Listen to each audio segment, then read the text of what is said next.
Welcome back mga lapatid dito sa J Christian Love TV. For today's video mga lapatid is may kukunin tayong ibon mga lapatid. So mayroon tayong ibabay-back na ibon natin mga lapatid. So kung gusto nyo kong samahan, tara, let's go.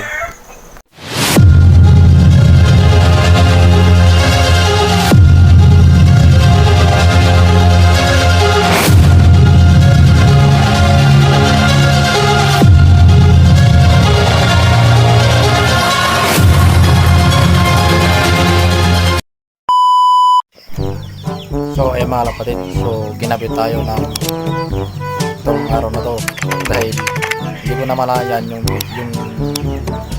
ginagamit pala natin sa pagbablog. Ilubat pala mga kalapatid, kaya hindi na ako nakapag-video sa pinagkuha na natin ng ibon mga kalapatid. So nandito na yung pinaiba kong ibon mga kalapatid. So doon sa loft natin mga kalapatid, so doon ko muna nilagay pagsamantala dahil ililipat ko rin yung ng kulungan dahil ipa-flashingin at saka puporgayin natin muna natin yung mga lapad dahil para sure tayong wala siyang bulati para sure na walang bulati siya mga lapad pag i-breed natin siya mga lapad. So nandun sa may loob natin mga lapad, so kukunin lang natin siya or doon na natin siya titingnan para makita niyo mga lapad. So tara mga lapad. So yun, so bali yung mga breeders natin dito is nilagyan ko na ng itlogan dahil umuupo na yung mga hen.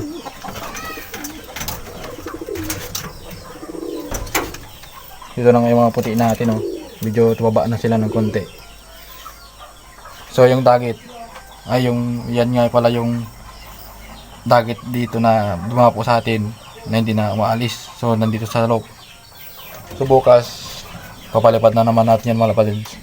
Baka sakaling uuwi na siya sa kanyang tirahan, sa kanyang tunay na mga amo. So ito yung itim natin na kinuha natin nung kailan lang sa tropa natin, nung pinagpalit natin sa manok. So ito yun na yung bagong ibon natin ulit dito mga lapad. So binaibak ko tong RMC na to dahil in-out to ng tropa natin mga lapatids.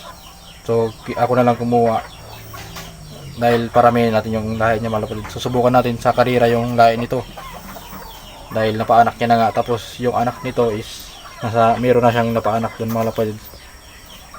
So dalawa yata yung napaanak niya. So pupurgahin muna natin to, pa-flashing.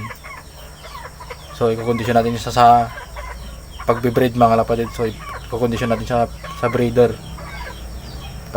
Siya ang ipapares ko dito mga lapatid sa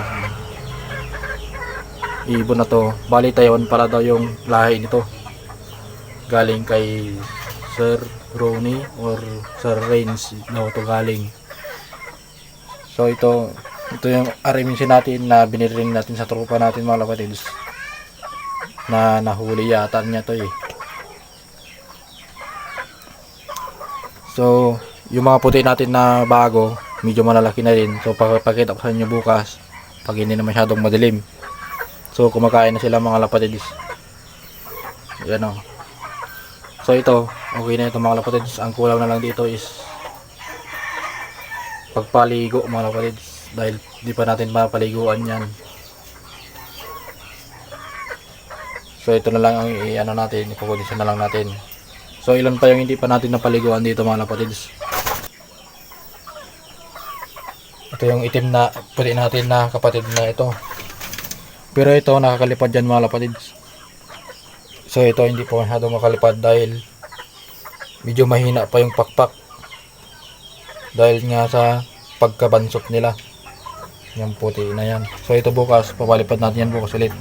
So bali hindi ko na dito papaliparin bukas ulit mga lapatid. So medyo mas malayo na natin ng ilang barangay, mga 3-4 mga ganun mga lapatids, para hindi na bumalik sa atin. Yan o. So yan mga lapatid. So bukas ko na ituloy yung pagbibideo natin dahil medyo gabi na rin. So yan mga lapatid. So abangan nyo yung next video natin bukas.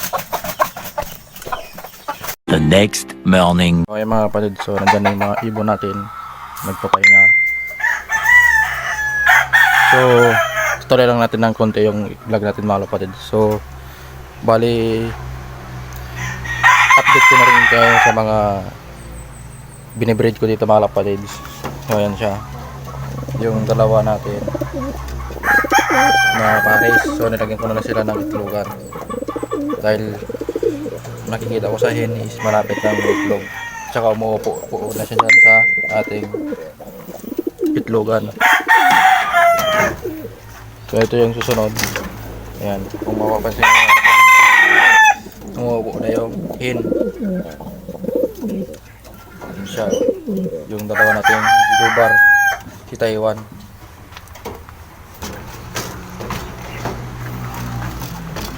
Yan si Red.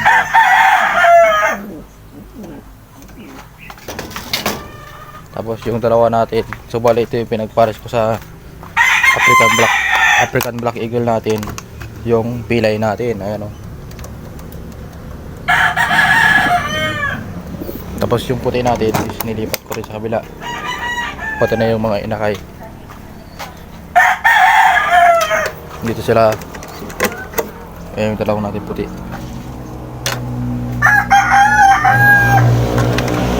So, papaliguan ko ulit yan para kumintab yung balayibo. Tapos dito yung dalawang inakay, medyo malalaki na rin. Ayan, naabutan pa natin siya ng kumakain.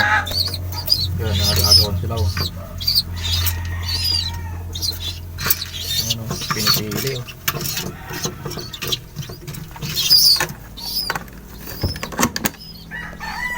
So ayan mga lapad, so yun muna ang video natin sa araw na to. So dito na tatapos yung video natin mga lapad. So like and share, subscribe, ingat.